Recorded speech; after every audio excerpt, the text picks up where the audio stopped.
আলাইহি ওয়াসাল্লাম। আল্লাহ তাআলার দরবারে শুকরিয়া যে মহান রব্বুল ইজ্জত ওয়াল জালাল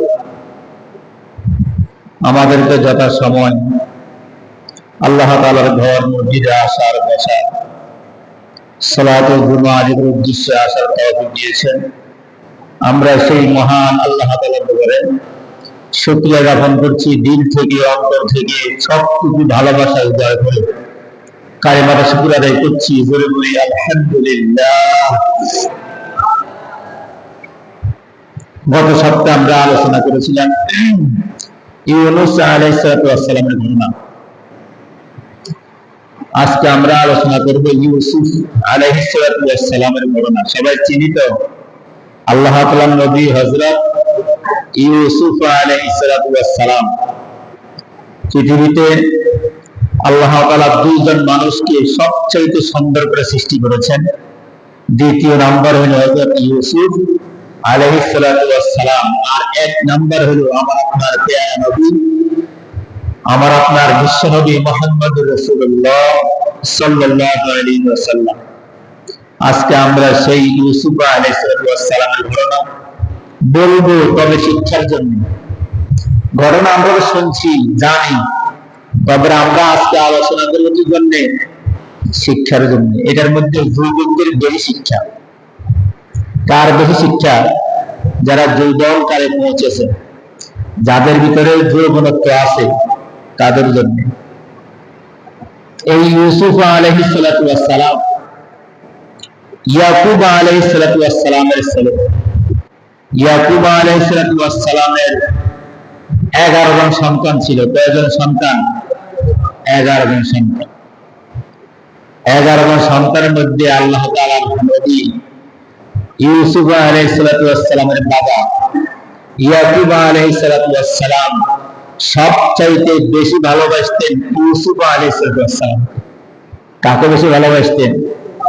ইউসুফ আলাইহিস সালাম বললেন যে ক্বালা ইউসুফ, যখন ইউসুফ আলাইহিস সালাম বললেন লি আবিহি, হে আমার পিতা, ইয়া আবাতি ইন্নী রাআইতু আহাদা আশারা কাওকাবা, যে আমি 11টি চন্দ্র দেখছি, তারকা, 11টি তারকা রাজি দেখছি, ওয়াশ-শামসা ওয়াল কমারা, সূর্য দেখছি, চন্দ্র দেখছি, রাআইতুহুম, আমি তাদেরকে দেখছি, লি সাজিদিন, তারা আমারে সিজদা করে। 11টা তারকা, চন্দ্র সূর্য, 10টা তারকা, চন্দ্র সূর্য, 11টা তারকা, আহাদা আশারা কাওকাবা, 11টি তারকা, চন্দ্র সূর্য কাকে সিজদা করতেছে? ইউসুফ আলাইহিস সালাম। একথা বলছে কার কাছে? বাবার কাছে। বাবাও একজন নবী। বাবাও কি নবী? বাবা এটা শোনার পরে বলল, ক্বালা ইয়া বুনাইয়া লা তাকসুস রুইয়াকা আলা ইখওয়াতিকা, খবরদার তোমার ভাইদের কাছে এই স্বপ্নের কথা বলিও না। কার কাছে? এই জন্য এখানে একটা শিক্ষা, আপনি যা স্বপ্ন দেখবেন কার কাছে বলবেন না। কার কাছে? কি আমরা তো এই আলোচনা শুনছি, কিন্তু এখানে কি যে শিক্ষা! আল্লাহ তাআলা নবীদের ঘটনা, নবীদের কিচ্ছা কাহিনী কোরআন শরীফে কেন দিয়েছেন? অবশ্যই আমাদের জন্য শিক্ষা আছে, শিক্ষণীয় কি আছে? বিষয় আছে। এমনি এমনি নবীদের ঘটনা আল্লাহ তাআলা দেন নাই। এক নম্বর শিক্ষা আমরা এখান থেকে নিব, আমরা যা স্বপ্ন দেখব কার কাছে বলবো না। যদি বলেন, যদি সে বুঝে স্বপ্নের ব্যাখ্যা কি, সে আপনার ক্ষতি করবে। এমনি ইউসুফ আলাইহিস সালামকে তার ভাইরা দেখতে পারে না। কেন দেখতে পারে না? বাবা কারে বেশি আদর করে। বাবা তো জানে ইউসুফ কি জিনিস। কে জানে? বাবা জানে আমিও নবী, আমার এই ছেলে ইউসুফ কি হবে? নবী হবে। এটা কে জানে? বাবা জানে। বাবার কাছে জিব্রাইল আসে, সব খবর দেয়। তখন বলছে, খবরদার তুমি তোমার স্বপ্নের কথা বলিও না, ফায়াকিদু লাকা কাইদা, তারা তোমার সাথে কি করবে? ষড়যন্ত্র করবে। কি করবে? ইন্নাশ শাইতানা লিল ইনসানি আদুউম মুবিন, নিশ্চয়ই শয়তান লিল ইনসান মানুষের জন্য প্রকাশ্য শত্রু। আপনি যখন কোনো স্বপ্ন দেখবেন বলবেন, আর আপনার যখন এই স্বপ্ন শুনে সে ব্যাখ্যা জানবে, তাবির জানবে, আপনার বিরুদ্ধে সে শুরু করবে। এজন্য যারা স্বপ্ন দেখেন খবরদার আবে তাবে মানুষের কাছে বলা যাবে না। এজন্য আল্লাহ তাআলা তার ইউসুফ নবীকে স্বপ্ন দেখাইছেন, বাবার কাছে বলছেন বাবা খবরদার কার কাছে বলা যাবে না। আমরা আজকে সেই জায়গা থেকে আমরা আলোচনা করব ইউসুফ আলাইহিস সালাম তেনার ভাইরা তেনাকে হিংসা করে তার সাথে শয়তানি করে তার বাবার কাছ থেকে নিতে চাইছে, কিন্তু বাবা জানে তার 10 ভাই, তার 9 ভাই, 2 ভাই হলো আমর, বনিয়ামিন আর ইউসুফ। এই 2 ভাই বাদে আর বাকি 9 ভাই তারা হিংসা করে। এজন্য বাবা তাদের সাথে খেলতেও দেয় না, ঘুরতেও দেয় না, জানে নিজে মারি ফেলে। তো একদিন বলছে বাবা দেন আপনি ইউসুফকে আটকে রাখেন, আমাদের সাথে দেন, আমরা তারে মারবো না, কিছু করবো না, খেপিয়ে করবো না, আপনি আমাদের কথা বিশ্বাস করেন। তো বাবা ঠিক আছে যাও নিয়ে যাও। ওই দিনেই ইউসুফের কালভাই নিয়ে গেছে, নিয়ে যাওয়ার পরে সবাই মিলে তারা কূপে ফেলে দিয়েছে। কোথায়? কূপে। এই ঘটনাটা আমরা জানি। কূপে ফেলে দেওয়ার পরে এরা ছাগল জবাই করছে, ছাগল জবাই করে জামার মধ্যে ছাগল রক্ত লাগে বাবার কাছে নিয়ে এসে বলছে বাবা বাঘে দিচ্ছে, বাঘে খেয়ে ফেলছি, আমরা জামাটা কোন রকম আনছি। এই জামা ইয়াকুব আলাইহিস সালাম জামার গন্ধ নিতেন আর কাইনতেন, কাইনতে কাইনতে ওনার চোখ দুটো অন্ধ হয়ে গেছে। কি অন্ধ হয়ে গেছে? বাবার চোখ অন্ধ হয়ে গেছে কাইনতে কাইনতে। এখন কি করবে? ছেলেরে বাঘে হয়ে গেছে, কিছু করার আছে। এদিকে এক যাত্রা দল তারা দেখছে কূপের মধ্যে পানি নেওয়ার জন্য গেছে, বালতি তুলছে। আল্লাহ তাআলার কুদরত, আল্লাহ তাআলা তারে কিভাবে রক্ষা করবেন। মূসা আলাইহিস সালামের মতো, মূসার জন্ম নিষেধ, মূসা আলাইহিস সালাম বসবাস নিষেধ, মূসা আলাইহিস সালাম আসতে পারবে না, ফেরাউনের হুকুম, কেউ জন্ম দিতে পারবে না। তারপরে আল্লাহ তাআলা তার জন্ম দিয়ে এলেন, তার রাজ দরবার, তার কি করলেন? লালন পালন। এটা আল্লাহর কুদরত, আল্লাহর ক্ষমতা। ইউসুফ আলাইহিস সালাম কূপে ফেলে দিছে। ইউসুফকে আল্লাহ তাআলা রাজা বানাবেন, বাদশা বানাবেন, নবী বানাবেন, এইসব পরিকল্পনা কিভাবে কিভাবে নিলেন সব আল্লাহ তাআলার কুদরত। কার কুদরত? ইউসুফ আলাইহিস সালামকে কূপ থেকে উঠালেন। ওই সফর দল যারা যাত্রাবাহী চলতেছে, ওনারা উঠে যাওয়ার পর দেখে মাশাআল্লাহ কি সুন্দর, এত সুন্দর তারা, এত সুন্দর মানুষ জীবন আর কখনো দেখে নাই। এখন তারা তো বলছে আচ্ছা উঠছে, ভালোই হয়েছে। এখন বাজারে নিয়ে গেছে, নিয়ে যাবার পরে ওনারা দেখতেছে মাশাআল্লাহ এক একজনের পরে এক একজন যে দাম বাড়তেছে। আমাদের দেশে আছে না যে জিনিস সুন্দর ভালো এটার দাম ডাক উঠে, কেউ 10,000, কেউ 20,000, কেউ 1 লাখ, 10 লাখ, 20 লাখ ডাক উঠতেছে। এরকম ডাক উঠতেছে। পাশে মিশরের অর্থমন্ত্রী গেলেন, যাওয়ার পরে কি জিনিস যাই দেখে মাশাআল্লাহ কি সুন্দর একটা ছেলে। এখন মিশরের অর্থমন্ত্রী বলল সবার থেকে বেশি দাম আমি দিব। আচ্ছা মিশরের অর্থমন্ত্রী কথা বলে আর কেউ কথা বলার সুযোগ আছে? নাই। আমরা তো গাড়ি না ঘটনা জানি, ভূমিকা হিসেবে বলতে হবে। মিশরের অর্থমন্ত্রী নিয়ে গেছে রাজদরবারে। রাজা দেখে তো, মিশরের রাজা দেখে তো মাশাআল্লাহ খুব সুন্দর। জোলাইখা দেখে বলে আমাদের ছেলে সন্তান নাই, আমরা ছেলে হিসাবে হলে পালবো, আমরা হলে বসাইতে পারবো। সংসদে তাদের দেশের তাদের বাসভবনে লালন পালন করতে শুরু করলেন। কাকে? ইউসুফ আলাইহিস সালামের ঘটনা এটা না। আমরা আজকে মূল পথে আমরা চলে আসছি। ঘটনা হইল আল্লাহ তাআলা বলেন ওয়াদাতুল্লাতী হুয়া ফী বাইতিহা আন নাফসিহি। প্রাপ্ত বয়স্ক হয়েছে, যৌবনে ইউসুফ আলাইহিস সালাম পৌঁছেছেন। এই জন্য আমি আগে বলছি এটা আমি গল্প করার জন্য এই বিষয় নেই নাই, এই বিষয় নিয়েছি একমাত্র যুবকদের জন্য, যুবতীদের জন্য। এখান থেকে আমাদের শিক্ষা নিতে হবে। ওয়াদাতুল্লাতী হুয়া ফী বাইতিহা আন নাফসিহি, তার ঘরে যে ছেলেটা লালন পালন হয়েছে ওই ছেলেটাকে আন নাফসিহি তার নিজের জন্য, নিজের নফসের খায়েশিয়াত পূরণ করার জন্য তাকে ফুসলানো শুরু করছে। সেটাকে আমরা বলি প্রেম নিবেদন। ফুসলাতে শুরু করছে। কি ফুসলে শুরু করছে? জুলাইখা অত্যন্ত ভালোবাসেন এই ছেলেটাকে, অত্যন্ত কি করেন? ভালোবাসেন, মহব্বত করেন, কিন্তু বলতে দেখতেছে না। এরপরে সবকিছু ভেঙে বলছি তোমাকে আমি ভালোবাসি, কিন্তু ইউসুফ আলাইহিস সালাম কোন পাত্তা দেন না, কোনো কি করেন না। তিনি ভয় করেন কাকে? আল্লাহকে। যেন কোনো পাত্তা দেয় না, কোনো দাম টাম দেয় না। জুলাইখা চিন্তা করলেন কি করা যায়। জুলাইখার এক খালতো বোন বেড়াইতে আসছে। তার জুলাইখার খালতো বোন বেড়াইতে আসছে, আবার তার ঘরে তার গোলাম আছে, দারোয়ান বা বডিগার্ড। তাকে বলছে ইউসুফকে কত রকম বুঝাইছি, সে তো আমার কথা বুঝে না, মানিও নেয় না, অর্থাৎ আমার কথা সে গ্রহণ করে না। আজ যদি পৃথিবীতে 4 জন মহিলা সুন্দর, কয়জন? সবচাইতে বিশ্ব সুন্দরী 4 জন মহিলা ছিলেন। তার মধ্যে একজন হলেন হাওয়া আলাইহিস সালাম, একজন হলেন রানী বিলকিস, একজন হলেন জুলাইখা, আর একজন হলেন আমাদের প্রিয় নবী মুহাম্মদ রাসূলুল্লাহ সাল্লাল্লাহু আলাইহি ওয়াসাল্লামের কলিজার টুকরা, জান্নাতের মহিলাদের সর্দারনী ফাতেমা রাদিয়াল্লাহু তাআলা আনহা। এই 4 জন মহিলা বিশ্ব সুন্দরী। এদের মতো আর সুন্দরী মহিলা পৃথিবীতে জন্ম নেই। এত সুন্দরী একজন রমণী রূপসী মহিলা ইউসুফ আলাইহিস সালামকে প্রস্তাব দিলেন। তাহলে বুঝেন, আজকে আমাদেরকে কোন মহিলা কোন মেয়ে প্রস্তাব দেয়, তাহলে কি অবস্থা বুঝেন। বাবুরা, আমার তো রাত্রে গান বলে থাকবে না, দিনে খাওয়াও থাকবে না। আর একজন নবীকে আল্লাহ তাআলা 100 জন যুবকের শক্তি দিয়া বানাইছেন।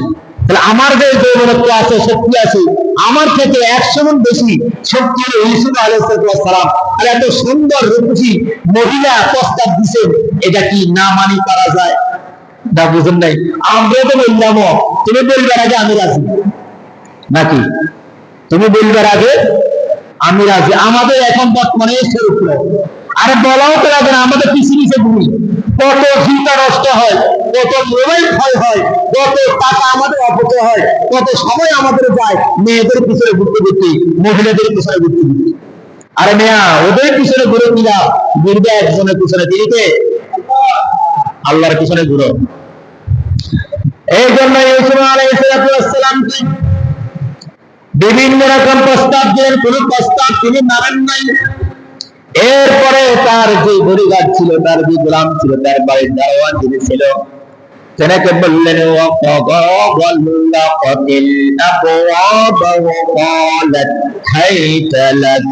قال معاذ الله إنه ربي أحسن مثواي إنه لا يفلح الظالمون।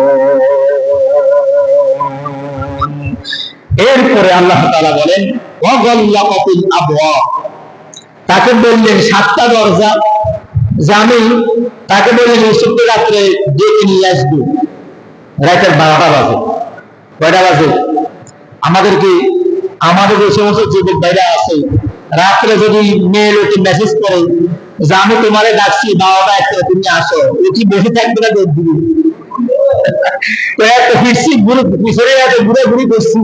কোনোদিন পাত্তা দেয় নাই, আর আজকে আমার খবর দিছে আমি যে থাকতে পারি।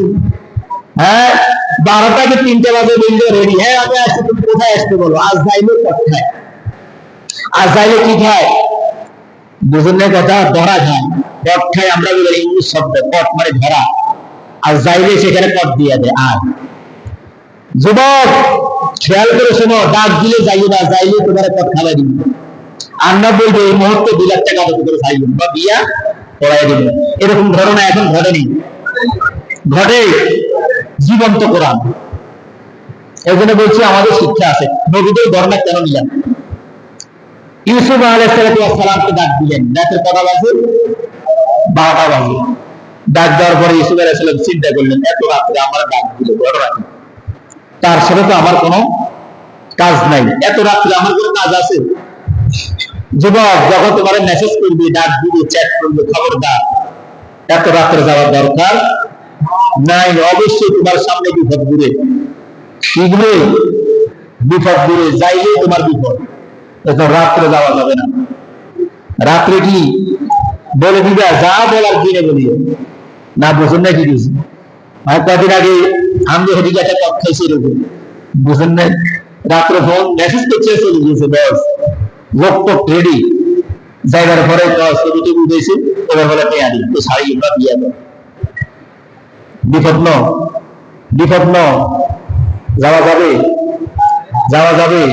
আচ্ছা বুড়া মানুষের মেসেজ করলে বুড়া মানুষ যাইব, বুড়া মানুষ যাইব, বুড়া মানুষ বলবে আমার তো কিছুই নেই, যাই কি আছে? কিছু নাই।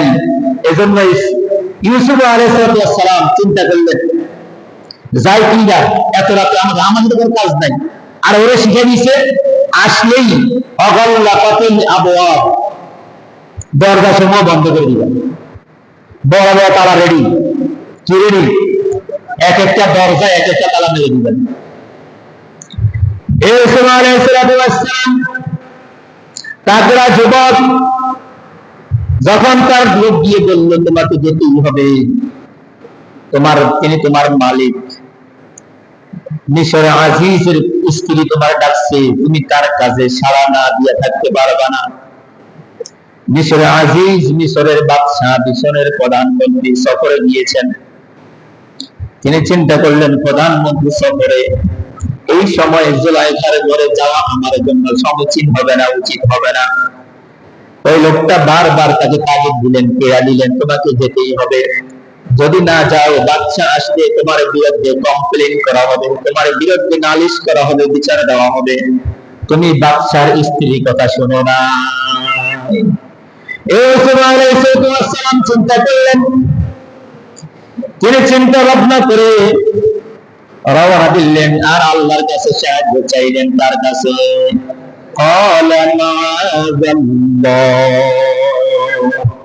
তিনি আল্লাহর কাছে সাহায্য চাইলেন, আল্লাহর কাছে সাহায্য চাইলেন। এই মুহূর্তে তাকে ডাক দিলেন, তার পিছনে পিছনে ছুটলেন। যাওয়ার পরে লোকটা এক একটা দরজা পার হয় আর বড় বড় তালা মেরে দেয়।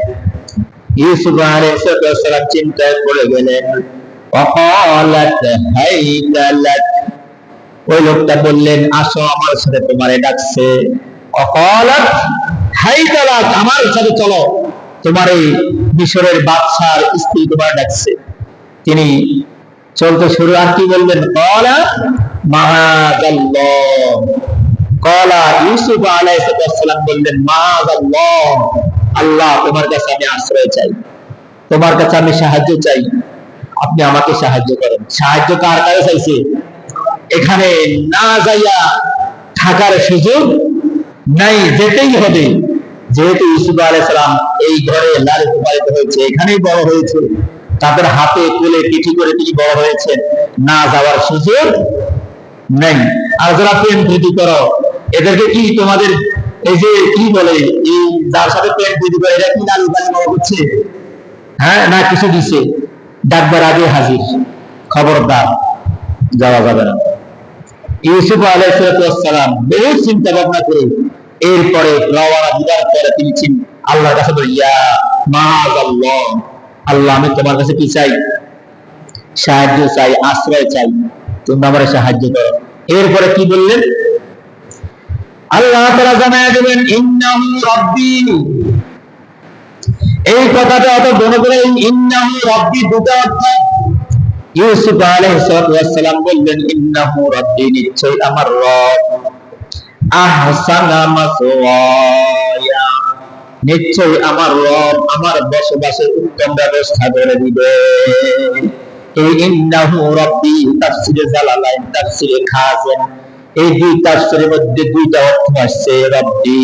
এক রব্বির অর্থ হলো আমার আল্লাহ, আরেক রব্বির অর্থ হলো তারা আমারে লালন পালন করে বড় করেছে, না যাইয়া পারবো না। এক রবের অর্থ হইল আল্লাহ, আরেক রবের অর্থ হলো এরা আমারে ছোটকাল থেকে আমারে কিনে আনি লালন পালন করে বড় করেছে, না যাওয়ার সুযোগ নেই করে দিয়েছে। আহসানা মাসওয়ায়া, এরপরে বলছে আমার উত্তম ব্যবস্থা করবে। যদি আল্লাহ অর্থ আল্লাহ উত্তম ব্যবস্থা করবে, আর ওরা হয় ওরাও আমার উত্তম ব্যবস্থা আমার কোনো ক্ষতি করবে না। এরপরে তিনি বলছেন, আল্লাহ তাআলা বলে ইন্নাহু লা ইউফলিহুজ জালিমুন, তিনি বলছেন নিশ্চয়ই, ইন্নাহু নিশ্চয়ই, লা ইউফলিহুজ জালিমুন, জালেম বলেন নাই, জালিমুন বহু বছর, যারা জুলুম করে, যারা অন্যায় করে, অবিচার করে, এরা কোনোদিন সফল হতে পারে না। কোন কি হতে পারে না? সফল হতে পারে না। আপনারা শুনছেন, সময় শেষ হয়ে আসছে, সাদ্দাত নাম শুনছেন? একজন বাদশা ছিলেন সাদ্দাত। হুদ আলাইহিস সালামের জামানায় তার জন্ম। হুদ আলাইহিস সালাম তাকে দাওয়াত নিয়ে গেলেন, বলছেন বাদশা আল্লাহকে বিশ্বাস করেন, আল্লাহর প্রতি বিশ্বাস স্থাপন করে আল্লাহকে মানেন। তো বলছে মানলে কি লাভ হবে? মানলে মানলে আল্লাহ তোমার জান্নাত দিবে, জাহান্নাম থেকে বাঁচায় দিবে। তো আচ্ছা জান্নাত দিবে, তো বলো তোমার আল্লাহ জান্নাত কেমন? তো বলছে আল্লাহর জান্নাত হীরা মণি মুক্তা স্বর্ণ দিয়া আল্লাহর জান্নাতটা বানায়। তো আচ্ছা ঠিক আছে। ওই সাদ্দাত সিদ্ধান্ত নিলেন, তোমার আল্লাহ জান্নাত যেতে এরকম, তাহলে আমি একটা জান্নাত বানাবো। কি বানাবো? জান্নাত। এখানে শিক্ষা আছে, এই জন্য ঘটনা বলতেছি। তো ওনার 7টা প্রদেশ ছিল। কয়টা প্রদেশ? 7টা প্রদেশ। তো 7টা প্রদেশের তিনি ঘোষণা করলেন, যেখানে যা স্বর্ণ রূপা আছে সব দিয়ে আমার এই দেশে তোমরা সব পাঠাও, আমি একটা জান্নাত তৈরি করবো, বালাখানা তৈরি করবো। বাদশার হুকুম, সবাই স্বর্ণ গয়না যা আছে সব দিয়ে হাজির। তিনি বেহেশত বানাতে শুরু করলেন। একজন বিধবা মহিলা, তার স্বামী মারা গেছে। কি মারা গেছে? তার 2টা ছেলে, তার শেষ সম্বল অল্প একটু স্বর্ণ ছিল। যখন বাদশার লোকেরা খবর পাইল এই বিধবা মহিলার কাছে সামান্য স্বর্ণ তারা আসছে, বলে তোমার স্বর্ণ দাও, বাদশার লাগবে। এই বিধবা মহিলা বলল, আমার এতটুকুই সম্বল, আমার আর কিছু নাই, স্বামীও নাই, কেউ নাই, আমার 2টা ছেলে, রোজগার করার মতো কেউ নাই, আমি এই স্বর্ণ দিব না। এই মহিলা থেকে জোর করে এই স্বর্ণ সে আদায় করে নিয়ে গেছে। এই মহিলা বলছে আল্লাহ, এই মহিলা কিসের শিকার? জোরে বলেন, কিসের শিকার? জুলুমের শিকার। কিসের শিকার? জুলুমের শিকার। এই জুলুম অবস্থায় আল্লাহ আল্লাহ আমার শেষ সম্বলটুকু নিয়ে গেছে। আল্লাহ যে জান্নাত বানায়, আপনি তাকে ওই জান্নাতে ঢুকতে দিয়েন না। জুলুম অবস্থায় যে দোয়া করবে, আল্লাহ তাআলা রাসূল বলেছেন তার দোয়া করতে দেরি, কিন্তু তার দোয়া আল্লাহর দরবারে পৌঁছতে দেরি হয় না। ওয়াত্তাকি দাওয়াতাল মাজলুম, মাজলুমের দোয়া থেকে বেঁচে থাকো, মাজলুমের দোয়াকে ভয় করো। কেন ভয় করবা? ফাইন্নাহু লাইসা বাইনাহা ওয়া বাইনাল্লাহি হিজাব, যারা মাজলুমের শিকার, জুলুমের শিকার, তাদের দোয়ার মাঝে আর আল্লাহর মাঝে কোনো পর্দা থাকে না। কি থাকে না? এই জন্য ঘটনা বলছি, কি থাকে না? আমরা যাদের অর্থ সম্পদ আছে, জায়গা জমি আছে, টাকা পয়সা আছে, আমরা নিরীহের উপরে আমরা জুলুম করি। আর ওই নিরীহ মানুষ যেই দোয়া করবে, ভাই আপনার রক্ষা হবে না।